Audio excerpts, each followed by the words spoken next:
Bună ziua, dragilor! Bine ați venit pe canalul meu Delicatese Eli! Pentru că se apropie sărbătorile pascale, vom face astăzi o pască cu brânză cu aluat de cozonac. Haideți să vedem de ce ingrediente avem nevoie pentru această rețetă. Pentru aluat avem nevoie de 500 de grame de făină cu 10% proteină, 250 de ml de lapte călduț, 4 gălbenușuri de mărime medie, 120 de grame de zahăr alb, 21 de grame de drojdie proaspătă sau 7 grame de drojdie uscată, 40 de ml de ulei vegetal, 40 de grame de unt topit și răcit, o linguriță de sare, o linguriță de extract de vanilie sau 2 pliculețe de zahăr vanilat și coaja rasă de la o lămâie sau de la o portocală.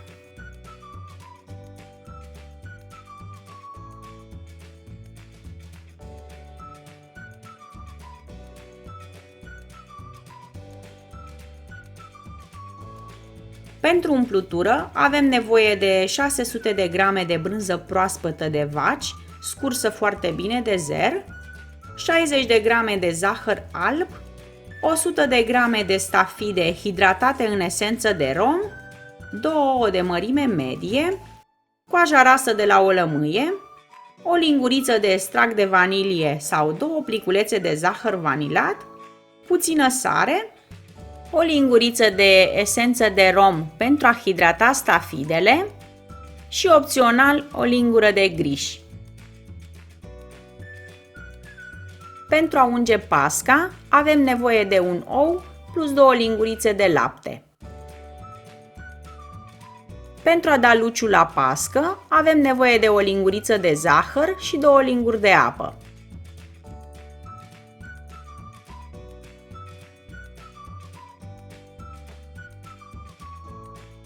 Acestea sunt toate ingredientele de care avem nevoie, așa că haideți să ne apucăm de treabă. Primul pas pe care îl facem este să cernem făina, nu doar pentru impurități, ci și pentru a fi mai aerată. În felul acesta aluatul va fi mult mai pufos. Următorul pas pe care îl facem este să pregătim maiaua. Punem într-un bol încăpător drojdia proaspătă sau 7 grame de drojdie uscată, adăugăm o linguriță de zahăr din cantitatea totală de zahăr, punem și 2 linguri de lapte călduț din cantitatea totală și adăugăm și 2 linguri de făină din cantitatea totală. Amestecăm bine toate ingredientele și le lăsăm 10 minute să se odihnească pentru activarea drojdiei. Între timp vom bate gălbenușurile cu sarea pentru a-și intensifica culoarea și le lăsăm așa până când le vom folosi. Hidratăm și stafidele cu puțină esență de rom. Dacă nu vă place, puteți să le hidratați cu puțină esență de vanilie. După 10 minute, drojdia este activă, așa trebuie să arate. Facem o gropiță în grămăjoara de făină și adăugăm maiaua. Peste restul de lapte adăugăm zahărul, coaja rasă de la o lămâie și extractul de vanilie sau 2 pliculețe de zahăr vanilat și amestecăm bine pentru a dizolva zahărul. Aveți grijă cu ingredientele lichide, nu trebuie să depășească 38 de grade pentru că vor omorî drojdia. Un alt lucru foarte important este ca toate ingredientele solide să fie la temperatura camerei. Adăugăm și ouăle bătute cu sare și amestecăm bine toate ingredientele.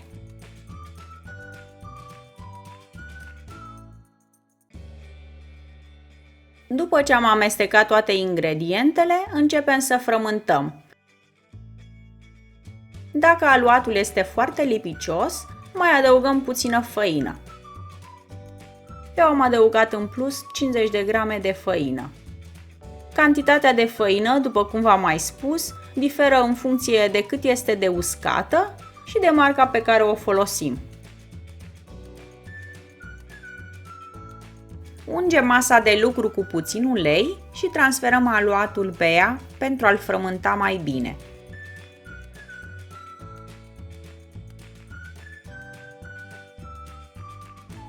După 5 minute de frământare, începem să adăugăm uleiul puțin câte puțin. Nu adăugăm altă cantitate de ulei până noi incorporăm pe cea de dinainte. Timpul de frământare durează între 20 și 30 de minute în funcție de cum frământați. Pentru o frământare mai rapidă, vom bate aluatul încet de masă în timp ce îl dublăm peste el. Este o tehnică franceză care se folosește foarte mult în brutării.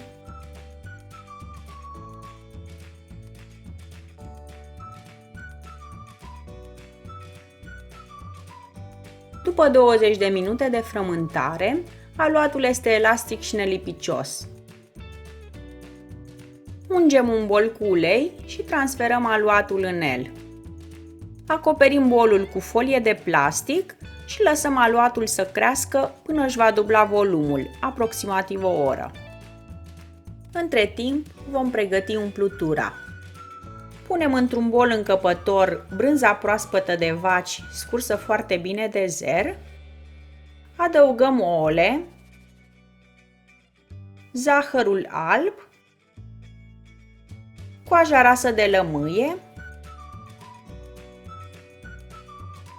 extractul de vanilie sau 2 pliculețe de zahăr vanilat, adăugăm și puțină sare și stafidele pe care le-am hidratat în esență de rom, iar apoi le-am scurs de lichidul în plus. Amestecăm bine toate ingredientele și în funcție de cât este brânza de apoasă, adăugăm o lingură sau 2 de griși. În cazul meu nu este nevoie să pun griși, pentru că am lăsat-o la scurs mai mult de 12 ore. Pentru a fi mai cremoasă, adăugăm 2-3 linguri de smântână grasă. Amestecăm bine umplutura și o vom da deoparte până vom avea nevoie de ea.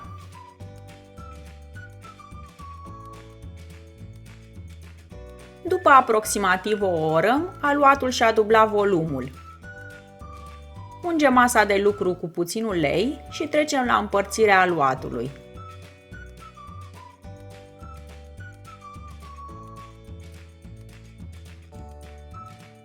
160 de grame de aluat îl voi rezerva pentru cruce. Pentru bază voi rezerva 320 de grame de aluat. Restul de aluat îl voi împărți în 4 părți egale. Cu aceste bucăți de aluat voi face o împletitură cu 4 șnururi. Din cele 6 bucăți de aluat vom forma 6 mingi.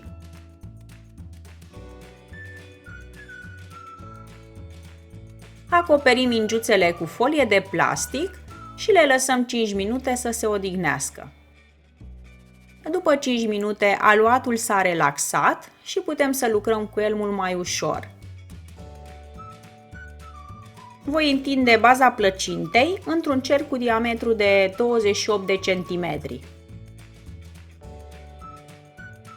Aluatul este destul de lipicios și îl vom pudra cu puțină făină ca să nu se lipească de sucitor. Dacă aveți o masă bună care nu lipește, se poate întinde foarte ușor cu palmele.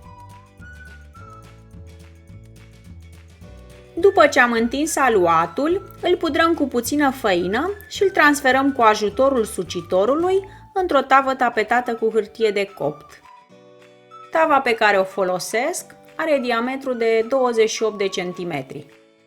Aranjăm aluatul pe tavă și îl acoperim cu un șervet curat ca să nu se usuce.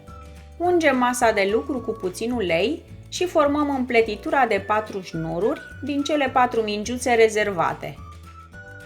Pe fiecare mingiuță în parte o aplatizăm cu palma, o rulăm și o sigilăm la capete. Așezăm palmele pe centrul ruloului și îl rotim pe masa de lucru unsă cu puțin ulei. Întindem rulourile pe rând, doar atâta cât ne permite. Nu le vom forța pentru că se vor rupe. Le vom întinde dinspre centru spre exterior pentru a elimina bulele de aer formate. Chiar dacă aluatul este lipicios, nu vom folosi făină pentru că va aluneca și va fi imposibil să întindem șnurul. După ce le-am întins aproximativ 90 de centimetri, le pudrăm cu puțină făină și le unim la un capăt. La această împletitură de 4 șnururi, regula este foarte simplă. Vom lucra cu ele în pereche. Vom începe cu cele 2 șnururi din jumătate. Când urcăm pe unul dintre ele, îl coborâm pe celălalt în locul lui. Cu cele din margine procedăm astfel. Pe cel din dreapta îl ducem în stânga, iar pe cel din stânga îl ducem în locul lui. Continuăm în acest mod până terminăm împletitura. Este foarte greu să înțelegeți această împletitură când este făcută cu șnururi lungi. Sub acest filmuleț o să vă las linkul cu această împletitură făcută cu șnururi mult mai mici.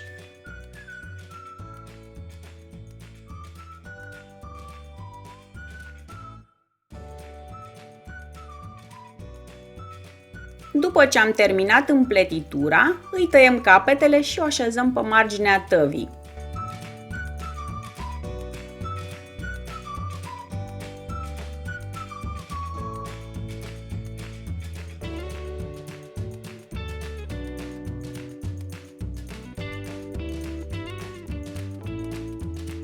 Unim capetele împletiturii și le strângem bine ca să nu se desfacă la cuptor. Acoperim tava cu șervet și trecem la următorul pas. Din mingea mică de 160 de grame vom forma crucea. Pudrăm masa de lucru cu puțină făină și tăiem aluatul pe jumătate. Întindem aluatul într-un dreptunghi de 33 pe 10 cm.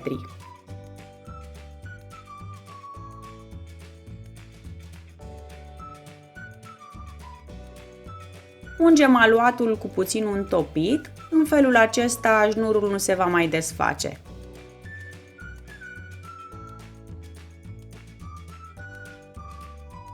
Rulăm cât mai strâns aluatul și formăm un șnur.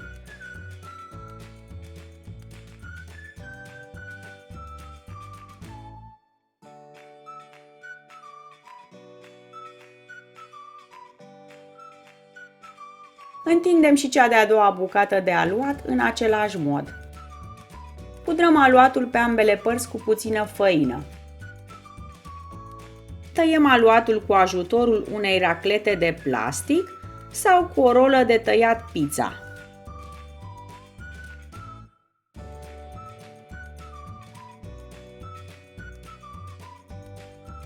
Croșetăm aluatul și formăm împletitura de la cruce.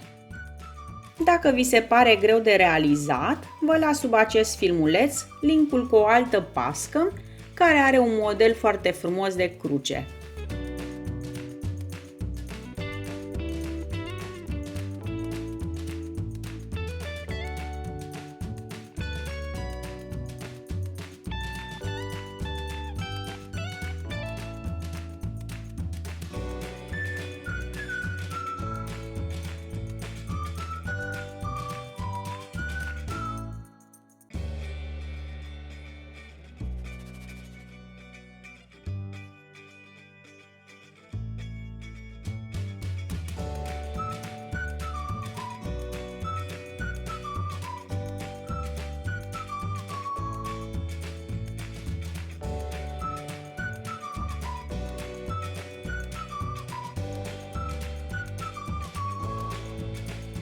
Ungem șnurul cu puțin unt și așezăm împletitura peste el.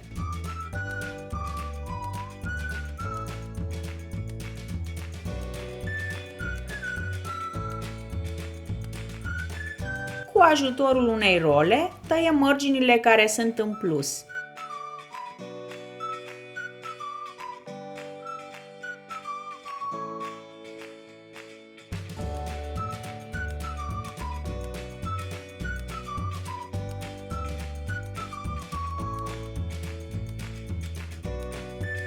Măsurăm șnurul și tăiem crucea la dimensiunea dorită.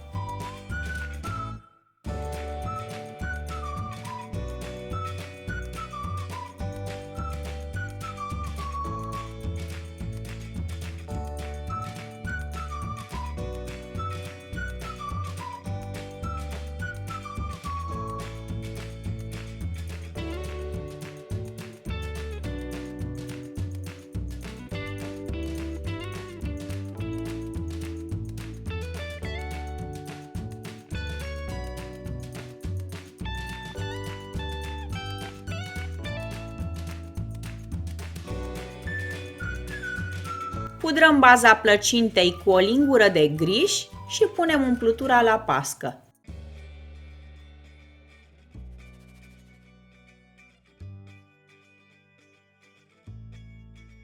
Formăm două canale adânci și vom așeza crucea pe ele.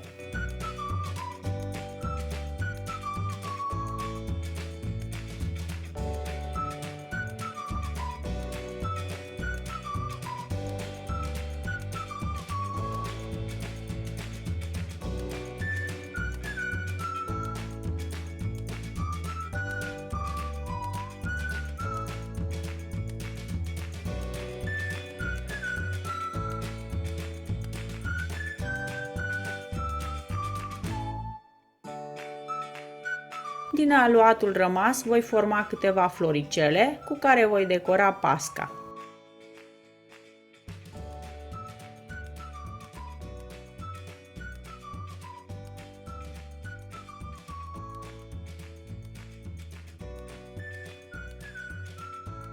Batem un ou cu 2 lingurițe de lapte și ungem pasca cu acest amestec.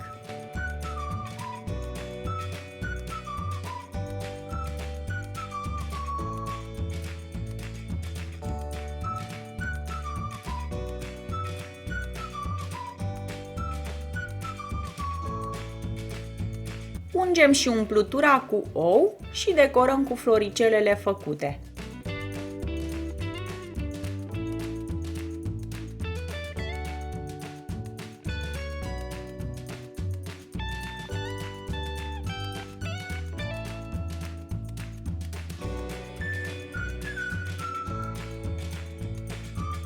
Coacem pasca la cuptorul preîncălzit la 170 de grade pentru aproximativ 50 de minute.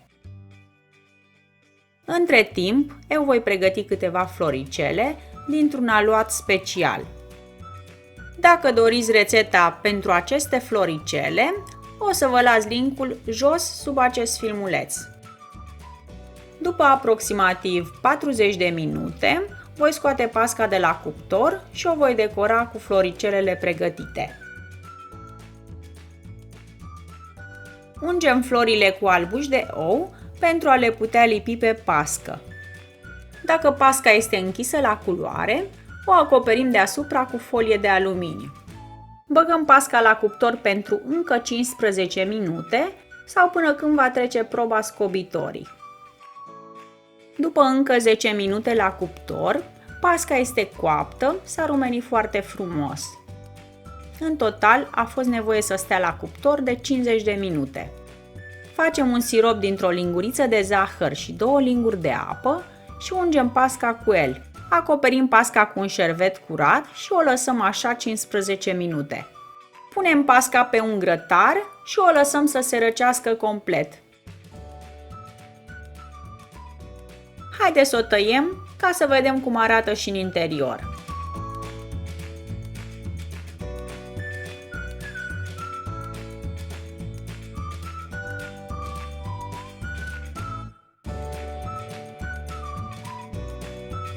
După cum vedeți, este foarte pufoasă și miroase atât de bine încât nu ai cum să-i reziști ispitei.